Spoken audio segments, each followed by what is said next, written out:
നമസ്കാരം. ആയുർ സമൃദ്ധിയുടെ പുതിയൊരു വീഡിയോയിലേക്ക് എല്ലാവർക്കും സ്വാഗതം. ഇന്നത്തെ വീഡിയോയിൽ പംകിൻ സീഡ് അഥവാ മത്തങ്ങ കുരുവിനെ കുറിച്ചാണ് സംസാരിക്കാൻ വന്നിട്ടുള്ളത്. വീഡിയോ അവസാനം വരെ കാണാൻ ശ്രമിക്കുക. ഇഷ്ടപ്പെടുകയാണെങ്കിൽ ലൈക്ക് ചെയ്യാനും സബ്സ്ക്രൈബ് ചെയ്യാനും ഷെയർ ചെയ്യാനും മറക്കരുത്. മത്തൻ കുരു നല്ല ഒരു ഫാറ്റ് സോഴ്സ് ആണ്. അത്യാവശ്യം നല്ല രീതിയിൽ ഫാറ്റ് അതിൽ അടങ്ങിയിട്ടുണ്ട്. അതുപോലെ ഹെൽത്തി ഫാറ്റ്സ് കൂടിയാണെന്ന് മനസ്സിലാക്കിക്കോളൂ. നമ്മുടെ ശരീരത്തിലേക്ക് വേണ്ടിയിട്ടുള്ള സിങ്ക്, മെഗ്നീഷ്യം, സെലീനിയം തുടങ്ങിയിട്ടുള്ള ഒട്ടനവധി നല്ല നല്ല മിനറൽസ് ഒക്കെ ഇതിൽ അടങ്ങിയിട്ടുണ്ട്. അപ്പോൾ എന്തായാലും എല്ലാവർക്കും ഇതും ഡേ ടു ഡേ ലൈഫിൽ ഇൻക്ലൂഡ് ചെയ്യാവുന്നതൊന്നാണ്. പക്ഷേ ഇത് എങ്ങനെയാണ് കഴിക്കേണ്ടത്, എത്ര എമൗണ്ട് ആണ് കഴിക്കേണ്ടത് എന്നത് ഞാൻ വിശദീകരിച്ച് പറയുന്നതായിരിക്കും. സോ ഫസ്റ്റ് ഓഫ് ഓൾ നമ്മൾ എല്ലാവരും തന്നെ ഡെയിലി സ്നാക്സ് ഒക്കെ കഴിക്കുന്ന ആൾക്കാരായിരിക്കും. മിക്ക ആൾക്കാരും ബേക്കറി ഐറ്റംസ് ആയിരിക്കും കൂടുതലും ഈവനിങ് ടൈംസിൽ കഴിക്കുന്നത്.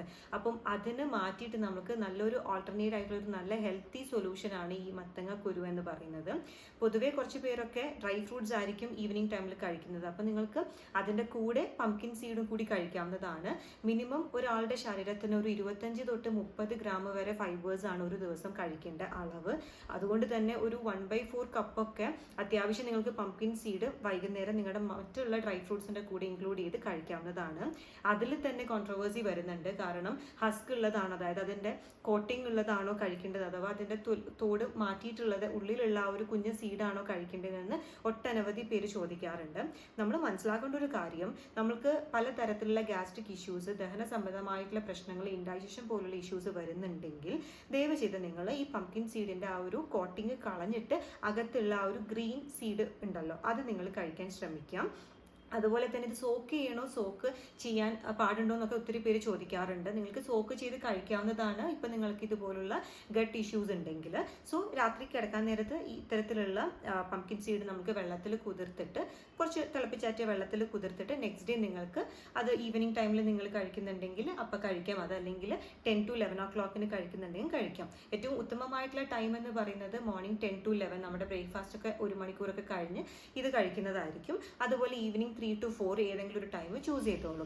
ഈ ഒരു ടൈമിൽ നമ്മുടെ അഗ്നി, നമ്മുടെ ഡൈജസ്റ്റീവ് ഫയർ കുറച്ച് മോഡറേറ്റ് ലെവലിലായിരിക്കും. അപ്പോൾ നമ്മുടെ സീഡ്സ് ഡൈജസ്റ്റ് ചെയ്യാൻ വളരെ പെർഫെക്റ്റ് ആയിട്ടുള്ള ടൈമിംഗ് ആണ് ഈ 2 നേരം. അപ്പോൾ ഏതെങ്കിലും ഒരു ടൈമിൽ നിങ്ങൾക്ക് ഇത് കഴിക്കാവുന്നതാണ്. അപ്പോൾ അതിൻ്റെ ആ ഒരു കോട്ടിങ് കളഞ്ഞിട്ട് നമുക്ക് സോക്ക് ചെയ്തിട്ട് നിങ്ങൾക്ക് കഴിക്കാം. അപ്പോൾ നമ്മുടെ ഡൈജഷനെ ഇത് നന്നായിട്ട് മെച്ചപ്പെടുത്തി എടുക്കുന്നു. നമുക്ക് സ്ട്രെസ്, ടെൻഷൻ, ഈവൻ ആണുങ്ങൾക്കാണെങ്കിൽ തന്നെ സ്പേം കൗണ്ട് ആണെങ്കിലും ഈ പ്രിമച്വർ ഇജാക്കുലേഷൻ പോലുള്ള കണ്ടീഷൻസിനാണെങ്കിലും ഒട്ടനവധി നമ്മുടെ എല്ലാവരുടെയും സെക്ഷുവൽ ഹെൽത്തിനെയും മൊത്തം ഓവറോൾ നമ്മുടെ ഇമ്മ്യൂണിറ്റി ലെവലിനെയും നല്ല രീതിയിൽ മെച്ചപ്പെടുത്തി കൊണ്ടുവരാൻ വേണ്ടിയിട്ട് ഈ പംകിൻ സീഡ് അഥവാ നമ്മുടെ മത്തങ്ങ കുരു വളരെയധികം ഹെൽപ്ഫുൾ ആണ്. അപ്പോൾ ഡെയിലി ഒരു 1/4 കപ്പ് അല്ലെങ്കിൽ ഒരു കൈ അളവിൽ ഇച്ചിരി എടുത്തിട്ട് നമുക്ക് ഡേ ടു ഡേ ലൈഫിൽ ഇൻക്ലൂഡ് ചെയ്യാവുന്നതാണ്. ഡെയിലി കഴിക്കാൻ ഒരിക്കലും ഞാൻ റെക്കമെൻഡ് ചെയ്യാറില്ല. But you can include it like നമ്മൾ വീക്ക്ലി ഒരു 4 തവണയെങ്കിലും നിങ്ങളിത് കഴിക്കുന്നെന്ന് ഉറപ്പ് വരുത്തേണ്ടതാണ്.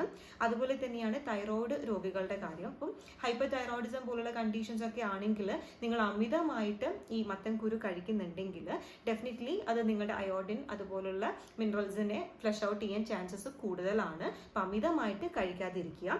അതുപോലെ തന്നെ BP പേഷ്യൻസ് ആണെങ്കിലും അതിൻ്റെ എമൗണ്ട് കുറച്ചും കൂടി നിയന്ത്രിച്ചിട്ട് ചെറിയ എമൗണ്ട് ആയിട്ട് നിങ്ങൾക്ക് ഡെയിലി ലൈക്ക് വീക്ക്ലി 4 times നിങ്ങൾക്ക് കഴിക്കാവുന്നതാണ്. വേറെ ഒരു കാര്യം, നമ്മൾ എന്താ പറയുക, വെയിറ്റ് ലോസിനൊക്കെ ഇത് വളരെയധികം എഫക്റ്റീവ് ആണ്. അതുകൊണ്ട് ഒരിക്കലും അമിതമായിട്ട് നല്ലൊരു സാധനമാണല്ലോ എന്ന് കരുതി അമിതമായിട്ട് കഴിക്കാതിരിക്കുക. ഈ കാര്യം കൂടി ഒന്ന് ശ്രദ്ധിച്ചോളൂ. പിന്നെ ഈ ബ്ലഡ് തിന്നേഴ്സ് ഒക്കെ കഴിക്കുന്ന പേഷ്യൻസ് ഉണ്ടാവുമല്ലോ, അപ്പോൾ അവരാണെങ്കിലും മാക്സിമം വീക്ക്ലി 1, 2, 3 മാക്സിമം പോവുക. അത് തന്നെ വളരെ ചെറിയൊരു ഡോസേജിൽ ഇതുപോലെ സോക്ക് ചെയ്ത് കഴിക്കുന്നതുകൊണ്ട് അത്ര വലിയ പ്രശ്നം ഉണ്ടാവാൻ ചാൻസസ് ഇല്ല. അപ്പോൾ എന്തെങ്കിലും ഡൗട്ട് ഉണ്ടെങ്കിൽ നിങ്ങൾക്ക് കമൻറ്റ് ബോക്സിൽ നൽകാവുന്നതാണ്. അടുത്തൊരു ദിവസം അടുത്തൊരു വീഡിയോ ആയിട്ട് കാണാം.